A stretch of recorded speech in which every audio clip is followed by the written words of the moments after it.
Mama a party girl, she just want fun.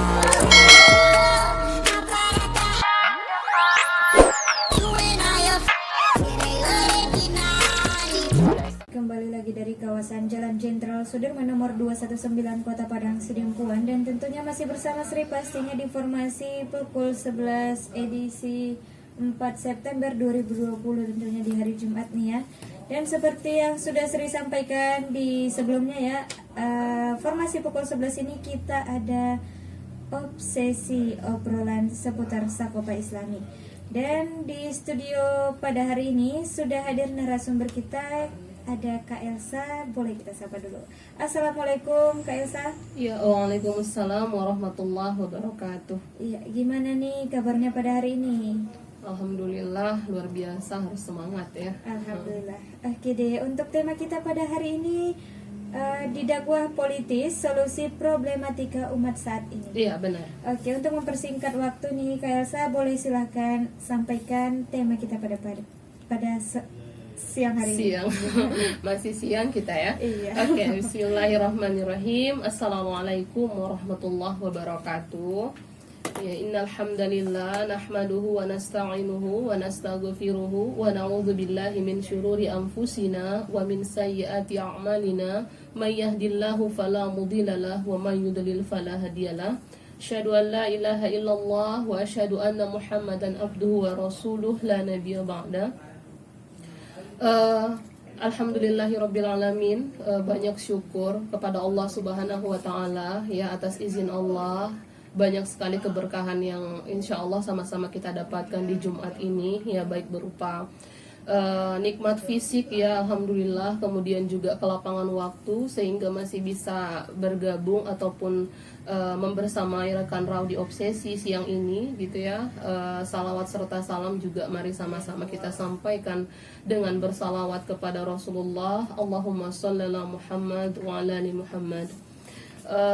Terima kasih kepada Sri ya yang sudah membuka obsesi kita pada siang hari ini. Seperti yang dikatakan tadi, tema kita pada siang hari ini itu adalah dakwah politis, solusi problematika umat saat ini gitu.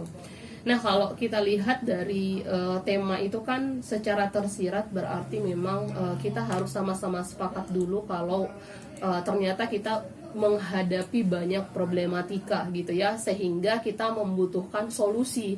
Nah, dari temanya tadi, solusi dari semua problematika yang sedang kita alami sekarang adalah dakwah politis. Nah, sekarang kita harus sama-sama akui dulu ya, dan mungkin barangkali juga rekan Rau juga pasti sudah bisa mengindra sendiri problematika apa saja kiranya yang sedang kita hadapi sekarang gitu ya.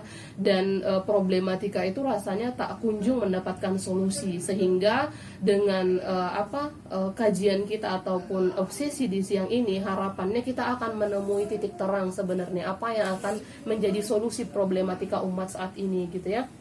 Nah, berbicara mengenai problematika, tentu kita sepakat bahwasanya hari ini mungkin yang paling gampang untuk kita indra adalah Indonesia secara khusus atau dunia secara umum itu tengah menghadapi sebuah masalah besar berupa pandemi ya, berupa adanya sebuah wabah yang ini sudah hampir berapa bulan ya, hampir 7 bulan lebih gitu ya. Sampai hari ini tuh kalau bisa dikatakan masih menuai yang namanya kontroversi. Kontroversinya tuh beragam gitu ya. Masih ada yang sampai membahas ini benar apa enggak gitu ya. Masih ada juga yang mempermasalahkan ini hanya sebuah konspirasi. Ada juga yang mempersoalkan penanganan yang dirasa kurang menemukan titik temu atau solusi gitu ya. Artinya kita sepakat bahwasanya memang penanganan COVID ini masih butuh yang namanya diseriusi ya. Kalau kita mau berbicara tentang kasus per kasus itu banyak, dimulai dari misalnya ya awal-awal dulu muncul bagaimana yang terserang itu tidak diterima oleh warga, kemudian juga bagaimana kontroversi juga penularan segala macam, dan itu rasanya sampai hari ini tuh kita tuh belum dapat informasi yang rasanya tuh akurat kemudian juga valid gitu loh ya. Jadi semua masih menjadi tanda tanya gitu. Bahkan mungkin untuk apa ya, daerah itu sendiri, ya saya sering mencari gitu ya, gimana sih standarisasi daerah itu dikarenakan zona hijau atau zona kuning gitu ya. Saya juga belum mengerti sampai sekarang gitu ya. Bahkan mungkin untuk kita sekarang pun masih aduh ini kita antara was-was atau gimana gitu ya, tapi kita kebingungan gitu. Itu kan persoalan gitu ya. Nah, belum lagi berbicara tentang efek atau imbas daripada Covid ini. Yang paling kentara adalah pada persoalan ekonomi gitu ya. Meskipun pada faktanya sebenarnya sebelum adanya Covid ini kita harus akui Indonesia sendiri tengah mengalami namanya resesi ekonomi itu sendiri gitu ya. Hutang kita nggak sembunyi-sembunyi kok. Artinya Menteri Keuangan juga sering mengatakan kita sangat mengandalkan hutang gitu ya. Padahal hutang sebelumnya itu belum kelar gitu. Kemudian juga kalau berbicara masalah ekonomi tentu ini berkaitan juga dengan kondisi masyarakat yang ya berada di bawah garis kemiskinan kah, atau mungkin yang masih mengalami busung lapar segala macam. Itu kan berkenaan dengan bagaimana penanganan persoalan ekonomi gitu. Nah, kalau kita melirik kepada persoalan lain itu juga masih banyak ya. Coba kalau kita lihat misalnya dalam masalah sosial budaya, konflik horizontal maupun vertikal itu masih sangat-sangat sering terjadi ya, baik horizontal tadi antara anggota masyarakat maupun vertikal antara individu dengan atau masyarakat dengan pemerintah. Itu sampai itu nggak selesai ya. Artinya ada saja persoalan yang timbul di tengah-tengah masyarakat yang pada akhirnya itu menimbulkan sebuah riak-riak yang menyebabkan pada akhirnya terjadi yang namanya konflik besar gitu kan ya. Yang paling sering diangkat itu memang isu-isu sensitif itu kayak masalah agama gitu ya. Padahal sebenarnya karena memang ada narasi yang menurut saya tuh salah berusaha dibangun dan diaruskan gitu. Nah, di sini nanti kita akan lihat apakah benar dakwah politis itu mampu menuntaskan ini gitu. Belum lagi kita berbicara mengenai pergaulan. Nah, itu kan problematika juga. Nah, pergaulan bebas gitu. Nah, sekarang gitu ya, standar orang dikatakan pergaulan bebas itu udah mengalami pergeseran kalau saya lihat gitu ya. Artinya pergeserannya gimana? Yang dikatakan bebas itu ya yang udah harus kayak ekstrim gitu loh. Ya, bahkan yang mohon maaf gitu ya, kalau fakta sekarang itu kan misalnya mohon maaf, married by accident itu biasa ya. Biasa. Bahkan kalau misalkan ada orang ketahuan misalnya maaf dia hamil di luar nikah, maka solusinya adalah dinikahkan gitu. Seolah-olah solusinya adalah itu. Jadi nggak pernah dibahas kenapa pada akhirnya hamil di luar nikah ini terjadi. Ya nggak pernah diseriusi misalnya ini karena mereka nih ada hubungan pranikah atau mereka nih kebablasan pergaulannya. Itu jarang sekali gitu loh. Nah, jadi karena pergaulan ini mengalami pergeseran yang sehingga kalau kita mengatakan begini loh standar pergaulan dalam Islam, kita tuh dianggap kaku. Ya, udahlah kita dianggap kaku, bahkan kita dicap ketinggalan zaman. Atau mungkin yang lebih parah, wah ekstrim sekali gitu ya. Padahal itu adalah standar dalam Islam. Itu makanya dalam Islam itu jangankan untuk melakukan zinanya, mendekatinya saja udah dilarang gitu ya. Dan salah satu aktivitas yang mendekati zina itu ya kita nggak bisa pungkiri pacaran gitu. Meskipun nggak semua orang pacaran memang yang mengalami itu, karena sekarang fenomenanya lagi musim juga loh. Kalau sering lihat misalnya, apalagi di kalangan public figure kalau saya lihat gitu ya, apalagi untuk ini ya, saya nggak tahu ini kayaknya masanya public figure yang single itu lagi kasmaran kemudian diekspos di publik, lalu orang kayaknya katanya baper berjamaah gitu ya. Yang padahal sebenarnya saya juga nggak ngerti kebaperannya itu gimana. Orang mereka cuma terkadangnya memang gandengan atau ada project apa gitu ya, tapi orang tuh dibuat gila gitu loh. Nah, tapi tadi hebatnya lagi gitu ya, orang yang jadi objek pembicaraan ini nggak pernah juga ngaku mereka tuh pacaran, tapi aktivitasnya tuh udah ini loh, satu mobil bareng, satu project bareng ya, udah suap-suapan gitu ya, udah nyender sana sini, tapi nggak mau dibilang pacaran. Nah, di sini makanya Islam tuh sangat jelas, bukan dari segi pacaran atau nggak pacarannya dilihat itu pergaulannya salah, tapi bagaimana standar mereka itu menjalin interaksi, itu ada dalam Islam. Ya kalau tidak ada kepentingan syar'inya, memang Islam itu tidak memperbolehkan ada interaksi yang serius antara perempuan dan laki-laki gitu. Itu salah satu bentuk penjagaan, tapi sekarang itu udah nggak diindahkan lagi gitu loh. Nah, jadi itu problematika serius yang kalau menurut saya memang ini makin hari ini makin parah gitu ya. Nah, tadi kita lihat masalah sosial, kemudian juga masalah ekonomi, lalu juga kalau kita lihat juga persoalan politik juga semakin ruwet rasanya gitu ya. Dan bayangan orang juga kalau udah bahas politik, kalau versi dari politik demokrasi itu kan bayangan orang udah kotor, kekuasaan gitu ya, atau hal-hal yang berkenaan dengan jabatan gitu ya. Emang itu yang dibahas gitu. Sehingga memang kalau kita mau jujur gitu ya, kita merasa kehadiran politisi itu ya hanya 5 tahun sekali. Kayaknya masyarakat juga nggak bisa bohong deh gitu ya. Mereka merasakan kehadiran para politisi itu ya setiap pesta 5 tahunan itu gitu. Jadi kayaknya keberadaan mereka itu ya kalau bisa saya bilang ya sekedar seremonial belaka.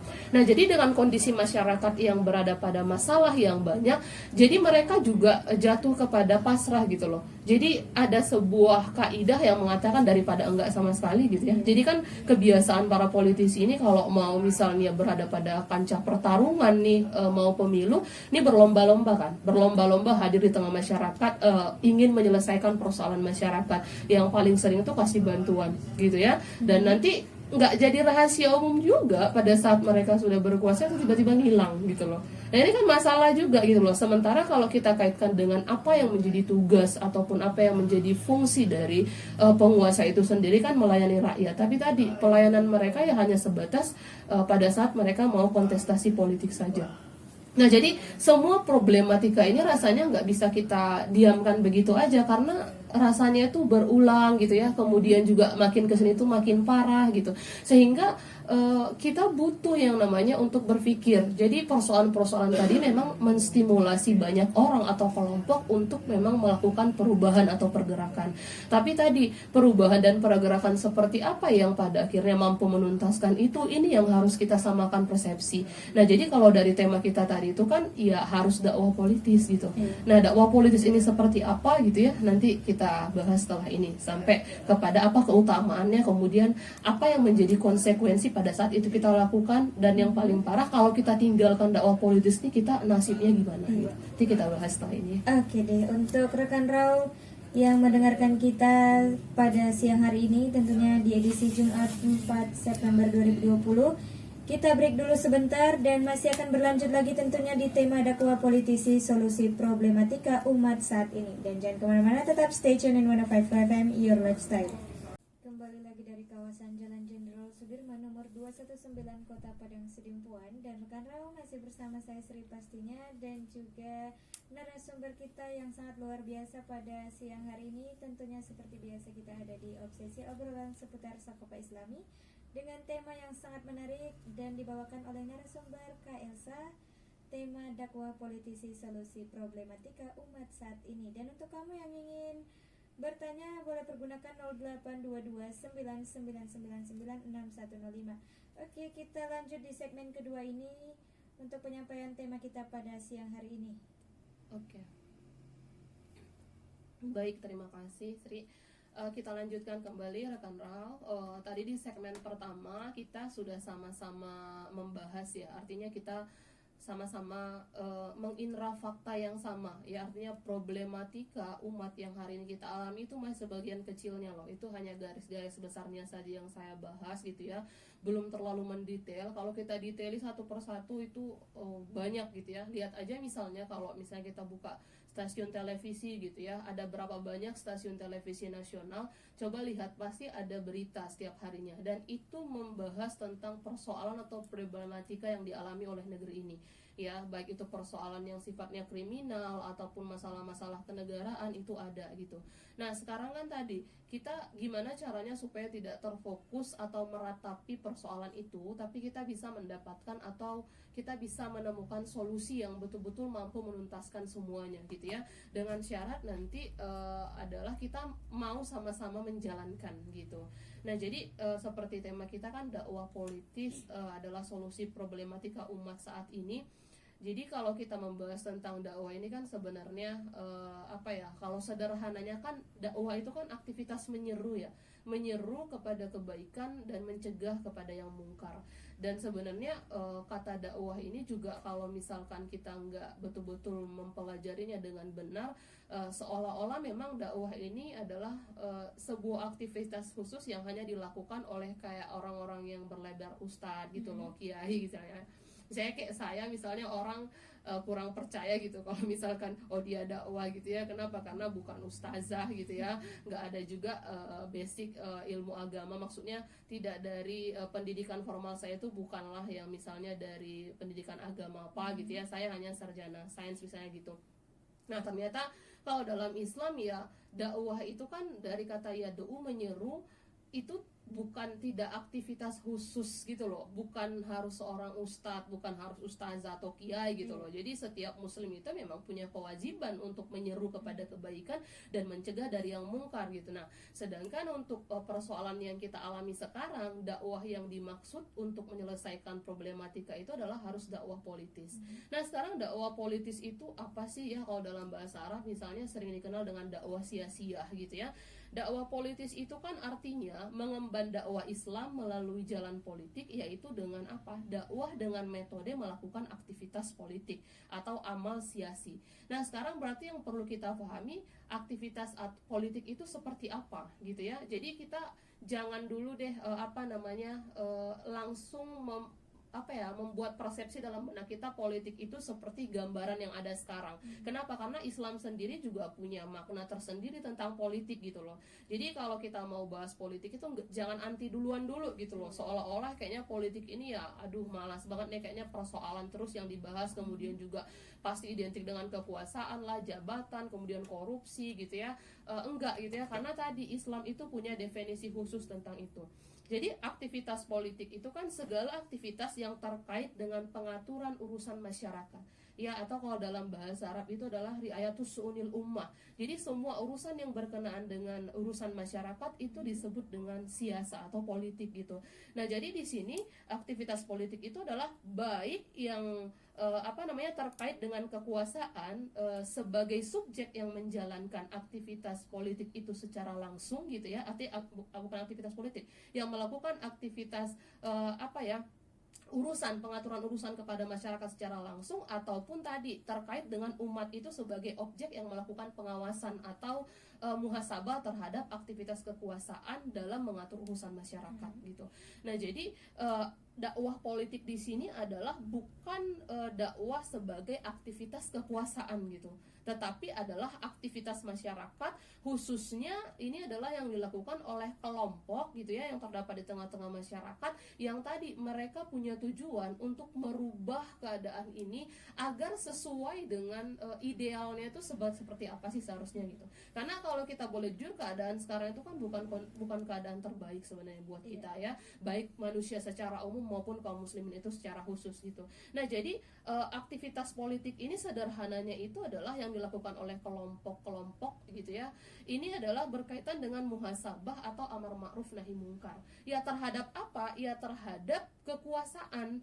Kenapa kekuasaan? Karena tadi kan yang melakukan pengaturan terhadap urusan masyarakat itu kan penguasa gitu ya. Jadi kalau dalam Islam itu memang ada sebuah kewajiban bagi masyarakat ataupun bagi individu atau kelompok atau umat secara umum untuk melakukan aktivitas pengawasan terhadap jalannya pengaturan urusan masyarakat tadi gitu. Makanya kalau misalnya kita melihat ada kebijakan yang kita rasa itu membebani rakyat, atau ada misalnya kebijakan itu menzolimi rakyat, maka menjadi sebuah kewajiban kita memberikan peringatan, menyeru kepada penguasa atau memuhasabah atau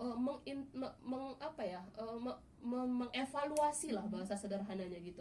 Jadi itu bukan aktivitas yang dibuat-buat, dalam Islam itu ada gitu loh aktivitas seperti itu. Jadi bentuk-bentuk dakwah politik itu bisa bermacam-macam. Misalnya bisa dengan perjuangan politik, atau dalam bahasa Arab itu kayak kifahus siasi.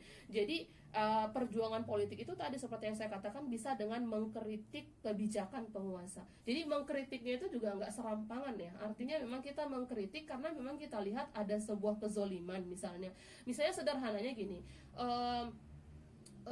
masyarakat nih dalam keadaan kesusahan nih misalnya gitu ya, tapi pemerintah tuh kok menaikkan harga BBM misalnya, ini contoh gitu ya.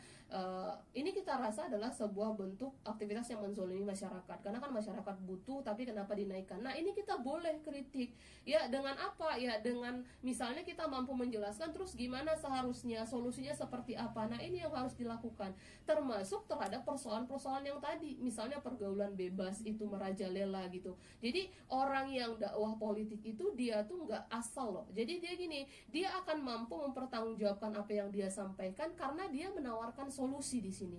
Ya, jadi solusi yang dia tawarkan itu juga bukan solusi ecek-ecek gitu loh. Pasti dakwah politis itu karena berhubungan dengan persoalan masyarakat gitu ya. Dia mengambil solusinya itu bagaimana Allah memberikan pengaturan gitu. Nah, jadi dakwah politik ini bukan aktivitas main-main gitu loh. Karena tadi kan konsekuensinya adalah terselesaikan loh problematika kalau dilakukan gitu ya. Makanya kita perlu melihat apa sih pentingnya dakwah politik ini. Pentingnya dakwah politik ini setidaknya ada 2 alasan kenapa dakwah politik ini penting gitu ya. Yang pertama karena kalau boleh kita menelisik kembali kepada sejarah, dakwah politik inilah dakwah yang dicontohkan oleh Rasulullah selama tahapan dakwah beliau itu 13 tahun di Makkah dulu. Ya, jadi kalau kita lihat bagaimana Rasulullah itu melakukan perjuangan politik itu kan dengan memberikan kecaman kepada para pemimpin Quraisy, lalu juga menghancurkan berhala-berhala. Dia juga memberantas kecurangan, lalu juga menghentikan yang namanya, kalau dulu itu kan ada orang yang anti banget sama anak perempuan karena dianggap sial ataupun dianggap aib misalnya gitu ya. Nah, Islam yang hadir untuk menuntaskan semua itu, dan Rasulullah melakukan perjuangan untuk menghapus semua itu gitu loh. Nah, jadi karena Rasulullah melakukan dakwah sedemikian rupa untuk bagaimana agar Islam itu bisa ditegakkan dengan menghapus segala bentuk kezaliman, nah itu yang menjadi alasan kita untuk melakukan dakwah politik hari ini. Yang pertama gitu ya, karena memang itu adalah aktivitas yang dicontohkan oleh Rasulullah. Yang kedua, kenapa dakwah politik ini menjadi penting? Karena dakwah politik inilah yang relevan dengan masalah utama yang dihadapi umat sekarang. Jadi kan persoalan utama umat Islam ataupun manusia sebenarnya secara umum sekarang itu adalah mereka berada pada keadaan yang membuat mereka itu tidak sejahtera, tidak seperti mereka manusia pada biasanya gitu ya. Manusia pada biasanya maksudnya gimana sih? Kan kalau dikatakan kan kalau dalam Al-Qur'an itu kan kita ini umat terbaik loh. Kalau kuntum khairu ummah kata Allah kan. Tapi rasanya kok fakta yang kita alami sekarang itu bertolak belakang ya. Kita tuh rasanya tuh bukan umat terbaik gitu. Kenapa? Karena kalau kita udah merunut persoalan, itu pasti ujung-ujungnya adalah menimpa umat Islam. Saya kemiskinan, itu kan bukan baik ya. Artinya di sini ya, kemiskinannya ini bukan kemiskinan yang sunatullah ya, yang artinya yang tersistem, karena nggak mungkin juga nggak ada orang miskin, pasti ada gitu ya. Tapi kalau kemiskinan yang sekarang itu kan kayaknya tersistem gitu loh. Jadi orang-orang itu memang tersistem miskinnya gitu, bukan karena sunatullahnya gitu, atau tadi karena memang dikatakan tadi kenapa relevan dakwah politis dengan hari ini, karena keadaan umat yang dalam keadaan kacau balau sekarang itu hanya solusinya tuh hanya karena mereka mengabaikan sebuah peraturan yang ketika mereka menerapkan itu harusnya mereka bisa mendapatkan barokah dari langit dan bumi gitu. Itu juga udah Allah sampaikan. Makanya inilah yang relevan untuk menuntaskan persoalan kita hari ini. Kita tidak terlepas ya, itu baik yang ditimpakan adalah non muslim atau muslim. Ini kita berbicara mengenai persoalan secara umum, dan solusi ini pun solusi tuntas secara umum gitu loh. Tidak melihat ini kepada kaum muslimin atau kepada siapapun gitu. Nah, jadi karena pentingnya ini sudah kita lihat, tentu tadi pada saat kita mau berkecimpung pada dakwah politis, kita harus siap dengan konsekuensi. Jadi ada sebuah konsekuensi yang akan diterima oleh seseorang atau kelompok yang misalnya katakanlah konsisten atau konsekuen dengan dakwah politik ini. Jadi yang akan mereka terima ataupun resiko mereka melakukan dakwah ini adalah karena keadaan hari ini kan kita pastikan adalah keadaan yang tidak kalau dikatakan mengindahkan aturan Allah itu secara total gitu ya. Otomatis kan dakwah politis ini kan menawarkan gimana caranya supaya aturan Allah ini diterapkan gitu.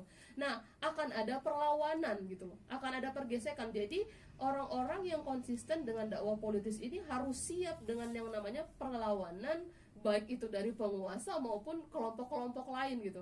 Makanya di sini yang nanti yang dikatakan konflik horizontal itu ataupun vertikal itu nggak terelakkan. Tapi tadi kita nggak usah khawatir, karena kalau dakwah politik ini seperti yang saya katakan tadi, karena kita punya hujah gitu ya, kita punya pertanggungjawaban, kita nggak usah khawatir gitu. Yang penting kita tetap pada track yang benar. kita bisa pertanggungjawabkan, ya nggak masalah gitu. Karena itu sudah menjadi sunatullah juga loh gitu. Karena kalau kita melihat juga dakwah Rasulullah dulu, Rasulullah juga nggak anteng-anteng banget dakwahnya, bahkan lebih parah lagi dari kondisi sekarang. Ya, Rasulullah itu bahkan mendapatkan perlawanan fisik gitu ya. Kalau sekarang mungkin apalagi khususnya di Indonesia, mungkin kalau misalnya di Timur Tengah atau di negeri-negeri konflik, ya mereka juga mendapatkan penindasan secara fisik gara-gara dakwah politis mereka. Tapi kalau misalnya spesifiknya di Indonesia sendiri itu belum. Palingan itu hanya konflik yang namanya perbedaan pendapat ya sampai hari ini. Nggak masalah gitu loh, karena itu tadi itu adalah konsekuensinya. Yang kedua, konsekuensi kita berkecimpung ataupun kita terlibat pada dakwah politik ini adalah kita akan menghadapi serangan dari pemikiran asing, karena nggak bisa kita pungkiri itu ya, pemikiran asing inilah yang menyebabkan sebenarnya terjadinya kekacauan. Pemikiran asing ini berusaha untuk dipropagandakan oleh mereka dan kemudian dicerap oleh negeri-negeri muslim termasuk kita. Lalu juga itu katakanlah itu semua mengenai kaum muslimin ataupun penduduk ataupun katakanlah negeri-negeri muslim, itu yang menyebabkan mereka kekeh tetap mempertahankan keadaan di mana mereka tidak merasa bersalah pada saat Islam itu tidak tampak di muka bumi ini. Nah, perlawanan itu akan terjadi gitu loh. Karena kan tadi solusi yang kita tawarkan atas dakwah politis ini kan adalah Islam gitu ya. Sementara tadi pemikiran yang bercokol di tengah-tengah masyarakat adalah pemikiran asing. Jadi gesekan itu akan kita dapatkan melalui apa? Bisa melalui misalnya seperti di media massa. Misalnya kayak sekolah-sekolah, banyak juga kan sekolah-sekolah yang memang mencokolkan pemikiran asing sekarang gitu ya. Misalnya di perguruan tinggi itu banyak. Nah, itu akan menjadi konsekuensi yang akan kita terima. Kemudian juga kita juga gitu ya dalam melakukan aktivitas dakwah politis ini, misalnya dari sisi individunya nih akan mendapatkan resikonya itu gini terhadap kepentingan pribadinya. Misalnya dia kerja di mana gitu ya, karena dia melakukan aktivitas dakwah politis bisa jadi dianggap tidak sesuai ataupun berseberangan dengan opini kebanyakan orang, ya dia akan dikucilkan atau dianggap ekstremis ya, atau kalau bahasa sekarang yang paling familiar itu radikal gitu ya. Informasi terakhir yang saya dapatkan, ada informasi dari seorang menteri yang mengatakan justru orang-orang radikal itu tampilannya good looking loh sekarang gitu ya. Karena kan bayangan orang dulu tuh radikal tuh kayak serem gitu kan, kemudian juga kayaknya orang-orangnya gimana gitu ya. Nah, sekarang ada sebuah narasi yang dibangun kembali gitu ya, hanya untuk menyerang pemikiran Islam nih. Kalau menurut saya orang-orang yang radikal itu adalah orang-orang yang kelihatannya good looking gitu. Nah, jadi ya nggak tahu juga sih pertimbangan yang ngomong itu apa gitu ya, tapi itulah yang keluar dari lisan menteri kita, dan itu kan disampaikan kepada halayak ramai gitu ya. Jadi itu adalah konsekuensi yang akan kita dapatkan pada saat memang kita berkecimpung pada dakwah politis itu. Tapi tadi ada juga konsekuensi yang kita terima pada saat kita meninggalkan. Jadi bukan karena kita menjalani aja, meninggalkan juga ya. Kalau kita meninggalkan dakwah politis, konsekuensi pertama yang akan kita terima pada saat kita meninggalkan dakwah politis itu adalah yang pertama, umat Islam ini akan semakin terabaikan masalah utamanya. Karena kalau semakin terabaikan masalah kaum muslimin ini akan semakin tertindas. Mereka justru akan semakin jauh dari yang namanya aturannya. Karena bisa kita lihat kan sekarang berapa banyak sih orang yang sangat peduli sekali dengan agama sekarang gitu ya. Bahkan kan saya mendapatkan informasi terakhir dengar ada informasi gitu ya, kita sekitar 250 juta lah katakan, hampir 150 juta kalau nggak salah itu nggak bisa ngaji loh. Ya itu kaum muslimin gitu loh. Itu kan sedih gitu, itu masih ngaji. Jangankan untuk memahami isi Al-Quran itu gitu. Ya konon lagi mereka mau dakwah politis gitu, ngaji aja tuh masih bermasalah gitu. Itu kan persoalan gitu loh. Ya sementara tadi kita udah sepakat bahwasanya Al-Quran itu adalah pedoman hidup kita. Gimana coba kita ngerti bacanya aja nggak bisa gitu ya. Dan itu kan persoalan serius. Tapi rasanya nggak pernah diangkatkan ke permukaan kalau itu mau dituntaskan gitu. Karena persoalan agama itu disepelekan. Makanya kalau misalkan dakwah politis ini nggak kita lakukan, ya umat Islam itu akan semakin terbelakang gitu ya. Kemudian yang kedua, umat Islam itu akan mengalami kesengsaraan dan penderitaan. Karena kan tadi umat Islam hari ini karena tidak ada solusi yang tuntas dalam menjalani mengatasi persoalan yang ada.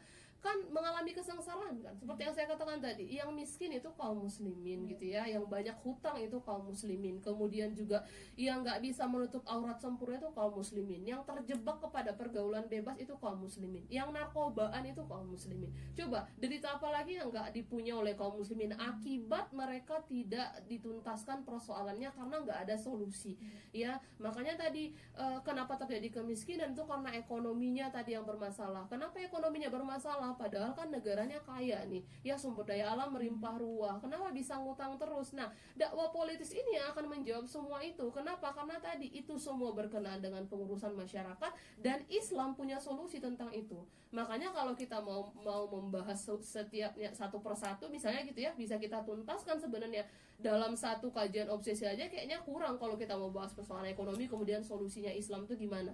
Dan ini adalah gambaran umumnya gitu ya. Nah jadi kalau kita tinggalkan tadi umat Islam itu akan semakin sengsara. Kemudian yang ketiga, kalau misalkan kita tinggalkan ini, kita harus sama-sama memikirkan ini bahwasanya itu akan menimbulkan dosa. Ya kenapa dosa? Karena kan dakwah politis tadi ini kan bagaimana kita mengurusi setiap persoalan yang berkenaan dengan pengaturan umat gitu ya.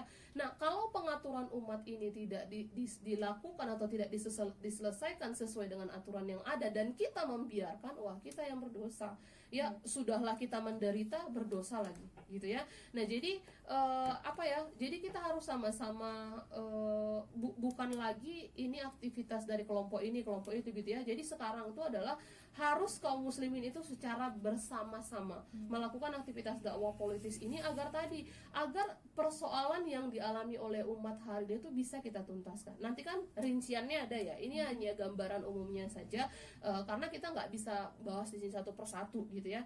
Jadi keutamaan dakwah politik ini adalah meskipun berat dan tidak mudah, di balik dakwah politik ini pasti mempunyai keutamaan, yaitu ini adalah sesuatu perintah Allah yang itu diwajibkan kepada setiap kaum muslimin, dan ini adalah dianggap semulia-mulianya aktivitas meskipun dia seberat-berat aktivitas gitu loh. Nah jadi untuk kaum muslimin dimanapun berada gitu ya, mari sama-sama kita bergandengan tangan gitu ya, karena persoalan ini adalah persoalan yang kita alami bersama, kita hadapi bersama ya, untuk menuntaskannya pun kita harus bersama gitu. Jadi mari kita pelajari dakwah politis itu seperti apa, sebenarnya dakwah politis itu bagaimana, agar kita tuh nggak salah-salah kaprah, dan kita itu jangan sampai anti sama yang namanya politik ya, karena Islam tuh punya seperangkat aturan tentang itu. Nah jadi kesimpulan sederhananya adalah setiap problematika umat yang kita alami hari ini adalah diakui atau tidak, itu sebenarnya karena ketiadaan kepemimpinan Islam. Ini ya tadi ya garis bawahnya adalah diakui atau tidak, setuju atau tidak, sedikit banyaknya persoalan ini timbul gara-gara tidak diterapkannya aturan Islam di muka bumi ini. Karena tadi aturan Islam itu bukan hanya untuk kaum muslimin ya, karena Islam itu adalah rahmat bagi sekalian alam, jadi untuk semuanya. Dan Islam pun pasti punya rules khusus gitu loh. Jadi nggak ada paksaan juga. Jadi jangan dianggap kalau aturan Islam ya seolah-olah tuh kayaknya jadi fanatis banget, dipaksa semua masuk Islam. Enggak, kan udah ada juga dalam Al-Quran itu la ikraha fiddin, tidak ada paksaan dalam agama. Tapi kalau untuk pengaturan secara umum ya Islam itu memang harus diterapkan, dan tabiahnya adalah harus diperjuangkan gitu. Dan mungkin itu ya, barangkali nanti ada diskusi. Kita sudahi dulu segmen ini, nanti kita balik lagi ke Sri. Oke, di rekan Rau yang mendengarkan kita di 105 Raw FM, kita break sebentar dan nanti di segmen ketiga kita ada sesi tanya jawab, dan buat kamu yang bertanya boleh silakan pergunakan 0822 9999 6105. Dan jangan kemana-mana, tetap stay tune in 105 FM, your lifestyle. Kembali lagi dari kawasan Jalan Jenderal Sudirman nomor 219 Kota Padang Sidimpuan, dan tentunya masih bersama saya Sri dan juga Kak Elsa, narasumber kita di Obsesi obrolan seputar Sakopa Islami, tentunya dengan tema dakwah politis solusi problematika umat saat ini. Oke, sekarang kita ada di segmen terakhir, dan segmen ini kita ada di sesi tanya jawab. Dan ini sudah ada yang bertanya nih untuk Kak Elsa pada tema hari ini. Kita bacakan dulu. Assalamualaikum Ustazah. Ada Umu Sofia dari Barus. Katanya mau bertanya, apakah sah pernikahan seseorang yang sudah hamil di luar nikah, dan bagaimana cara kita memahamkan kepada masyarakat bahwa ini adalah perbuatan yang keji? Mohon jawabannya Ustazah. Oke. Kemudian di belakangnya ada Assalamualaikum. ada Mona dari Barus, pendengar setia Obsesi Raw FM. Waduh, Makasih terima Mona kasih ya. dari Barus. Dan mau bertanya bagaimana kita menyikapi orang yang sudah terlanjur memiliki framing yang buruk terhadap yang dikatakan politik sehingga dakwah politis dianggap buruk juga. Mohon dijawab ya Kak Elsa, semoga Obsesi selalu ada setiap hari Jumat ya Kak. Amin. Jazakillah khair. Oke deh.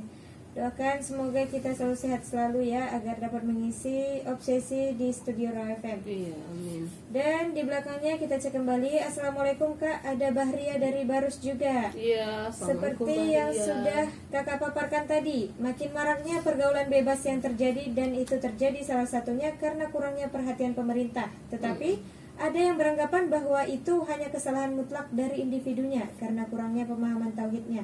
Nah, bagaimana menurut Kakak? Jazakillah.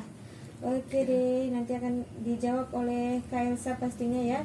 Dan kemudian di belakangnya, Assalamualaikum Ustazah, ada Umu Takia dari Tarutung.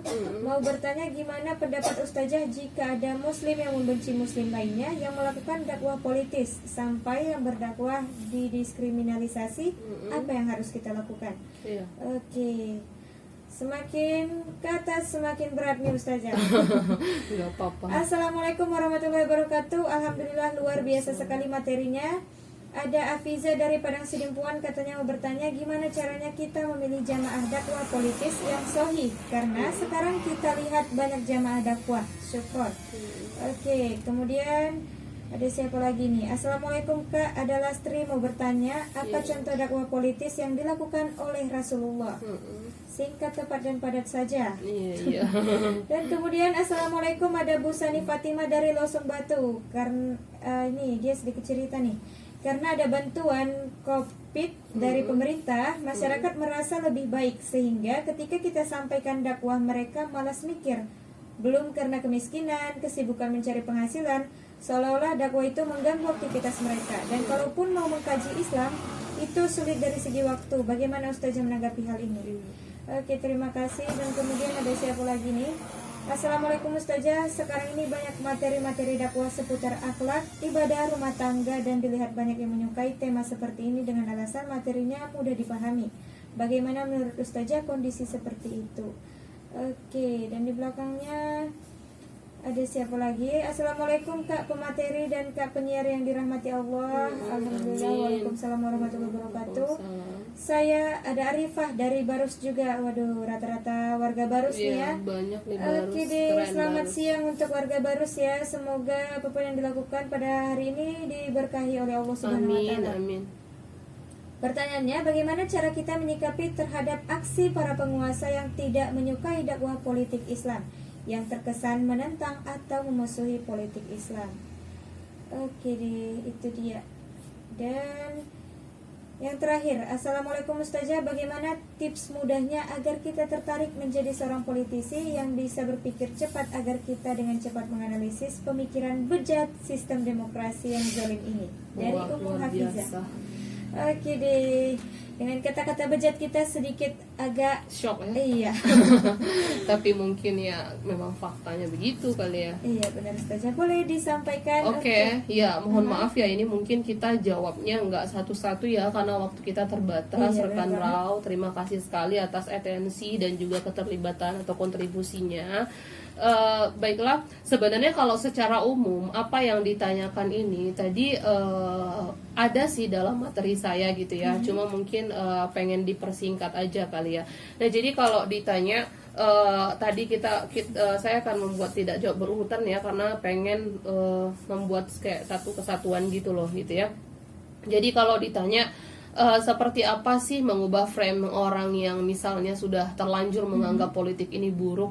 Ya seperti yang saya katakan tadi kan, memang fakta yang ada hari ini adalah orang-orang itu sudah terlanjur memaknai politik itu adalah gambarannya kayak politik yang demokrasi hari ini tuh loh. Ya jadi sangat identik dengan kekuasaan, tipu menipu, suap, korupsi gitu ya, kotor. Jadi seolah-olah kita tuh ya kalau kita mau suci dan bersih kita nggak usah bahas politik. Ya nggak ada cara lain yang bisa kita kita lakukan terhadap orang-orang yang sudah berpikir seperti itu, kecuali memang mengubah mindsetnya. Dan cara mengubah mindset seseorang itu kan kita harus punya mindset baru yang mengubah mindsetnya, yang berbeda dengan mindsetnya dia gitu loh. Dan itu nggak akan bisa merubah dia kalau misalkan dianya sendiri juga misalnya malas mikir. Jadi memang kalau kita mau menyampaikan ke orang itu memang harus ada feedback sih. Kita nyampein dan dia mau mikir gitu. Ya jadi sederhananya tuh begitu. Jadi kalau tadi misalnya yang bertanya ini merasa ini adalah masalah serius, emang iya gitu loh. Dan rata-rata memang banyak yang seperti itu, menganggap politik ini adalah sesuatu hal yang tidak bisa bersanding dengan Islam karena politik kotor dan Islam itu dianggap suci, padahal enggak, karena Islam sendiri tuh punya yang namanya teori, ataupun punya yang bukan teori sih, punya persepsi atau pemahaman tentang bagaimana politik itu sendiri. Lalu juga kalau ditanya tadi dakwah politik yang misalnya hari ini tuh mengalami penentangan dan bahkan ada yang dikriminalisasi gitu ya. Tadi juga udah saya sampaikan, itu memang sudah menjadi konsekuensi logisnya. Itu adalah menjadi resiko utama yang akan diterima orang-orang yang melakukan atau menjalankan aktivitas dakwah politis. Kenapa? Karena tadi sederhana yang saya sampaikan adalah kondisi hari ini seperti yang dikatakan tadi, demokrasi itu tidaklah menjalankan atau tidak sepenuhnya itu menjalankan aturan Allah itu secara total. Nah, sementara dakwah politis itu datang untuk melakukan itu. Otomatis kan memang ada perlawanan. Jadi memang kita akan menjadi hal yang tobi'i. Tobi'i itu gimana ya? Hal biasa, wajar gitu loh. Akan ada yang namanya pergesekan, penolakan. Pun Rasulullah dulu pada saat melakukan aktivitas dakwah politik juga mengalami pergesekan dengan para penguasa-penguasa Quraisy. Makanya kalau ada tadi pertanyaannya gimana contoh-contoh dakwah politik Rasul? Ya salah satunya adalah bagaimana dia melakukan pengecaman terhadap penguasa-penguasa Quraisy. Penguasa Quraisy itu kan yang sangat anti dengan Islam, sementara Rasul hadir itu adalah membawa Islam, dan Rasulullah melakukan pengecaman gitu loh. Itu salah satu contohnya. Kemudian Rasulullah hadir di tengah-tengah masyarakat, menghilangkan kecurangan di tengah-tengah pasar, kemudian juga melakukan penghancuran terhadap berhala. Itu adalah aktivitas politis. Kenapa? Karena semuanya itu berkenaan dengan urusan masyarakat. Nah, kalau ditanya masyarakat sekarang itu rasanya malas untuk mikir, katanya gitu ya, kalau diajak untuk kalau didakwahi juga nggak mau. Emang udah kayak gitu loh. Itu adalah hal biasa. Jadi dalam dakwah ini memang akan ada orang yang menerima, akan ada orang menolak. Kemudian juga akan ada orang yang suka, akan ada yang tidak. Tapi itu bukan menjadi standar buat kita untuk dakwah atau tidak. Karena kalau kita mau dakwah itu karena alasannya karena dia kewajiban aja. Kita nggak perlu pikirkan orang tuh terima atau enggak, ataupun suka atau tidak. Karena kalau itu sudah menjadi standar kita, rasanya kita akan berhenti deh. Kenapa? Karena bisa dipastikan ada orang yang nggak suka sama dakwah politis karena tadi berbeda berbeda mindset tadi. Makanya tadi ada yang sampai dikriminalisasi gitu ya. Dan kemudian juga ada tadi pertanyaan tentang bagaimana gitu ya kita agar memilih yang namanya kelompok yang misalnya dia dakwah politisnya itu benar. Ya nggak bisa kita tuh memilih kalau kita tuh nggak kenal dan berkecimpung dengan kelompok itu. Dan kita tuh nggak bisa asal menilai hanya gara-gara opini yang berkembang. Wah kalau kelompok itu tuh gini, kalau itu tuh gini. Ya memang kita harus langsung misalnya nanya orangnya atau kita ikuti kajiannya. Intinya adalah kalau yang dakwah politis itu adalah pasti dakwah yang menyeru kepada amar ma'ruf nahi mungkar, di mana bercita-cita ingin menerapkan aturan Allah itu secara total. Nah jadi kalau dia sudah punya misi seperti itu dan dia tidak mau diintervensi dan tidak pernah takut dengan yang namanya manusia, insya Allah itu adalah gerakan yang benar gitu loh. Karena tadi manusia itu bukan jadi standar kita untuk berjuang. Nah ini berkenaan dengan yang tadi tentang pergaulan nih banyak gitu ya. Pergaulan bebas itu katanya karena itu adalah urusan individu, itu karena tauhidnya yang bermasalah. Memang iya, ketauhidannya bermasalah ditambah kondisi hari ini tidak kondusif untuk menormalkan ketauhidan seseorang. Nah kalau misalkan Islam itu ada, itu akidah seseorang itu memang betul dituntun supaya lurus, sehingga yang mengontrol dia untuk tidak melakukan perbuatan yang melanggar syariat itu adalah dirinya, karena dia sadar diperhatikan oleh Allah. Makanya tadi kalau dikatakan memang karena kesalahan individu, itu salah satu indikatornya. Indikator lain adalah karena memang tidak ada aturan yang jelas tentang pergaulan ini. Kenapa? Karena kalau melakukan aktivitas zina suka sama suka kan gak dipidana kan ya, tadi dinikahkan saja.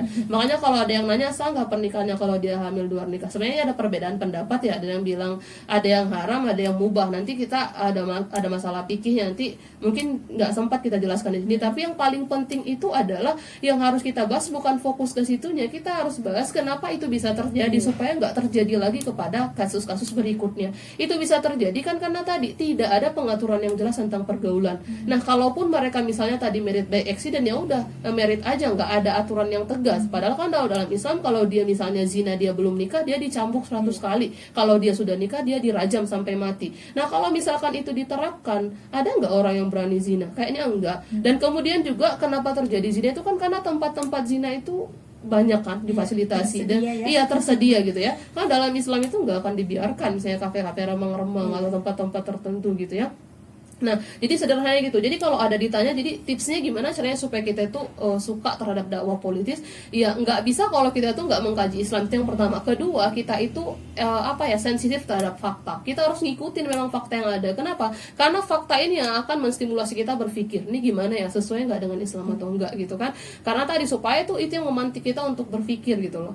Nah, jadi sederhananya begitu ya. Udah lewat waktunya. Nah, jadi intinya adalah dari apa yang ditanyakan tadi semuanya di sini, intinya kan mempertanyakan realisasi dakwah politis itu bisa nggak dilakukan sekarang? Sangat bisa, dan itu adalah bagian dari kewajiban kita meniru dakwah Rasulullah, ditambah lagi itu urgent dan relevan dengan persoalan kita sekarang. Maka kalau kita mau selesai dan keluar dari semua persoalan yang kita bahas tadi, termasuk pergaulan, kemudian juga politik yang bermasalah, lalu sosial, konflik horizontal vertikal, itu hanya dengan dakwah politis. Karena dakwah politis adalah dakwah yang menawarkan solusi Islam kafah agar tegak di muka bumi ini, dan itu sesuai dengan perintah Allah dan Rasul. Barangkali itu, terima kasih atas perhatiannya. Mungkin kalau ada kesalahan itu dari saya, kebenaran dari Allah. Al-haqqu min rabbik fala takunanna minal mumtarin. Assalamualaikum warahmatullahi wabarakatuh. Waalaikumsalam warahmatullahi wabarakatuh. Dan rekan Rau, demikianlah untuk obsesi obrolan seputar Sakofa Islami pada edisi Jumat 4 September 2020, tentunya di tema dakwah politis solusi problematika umat saat ini, dengan narasumber kita yang sangat luar biasa tadi. Ada Kak Elsa yang sudah baru saja menyampaikan tentang tema yang menarik tadi. Dan jangan kemana-mana, tetap stay tune di 105 FM, Your Lifestyle.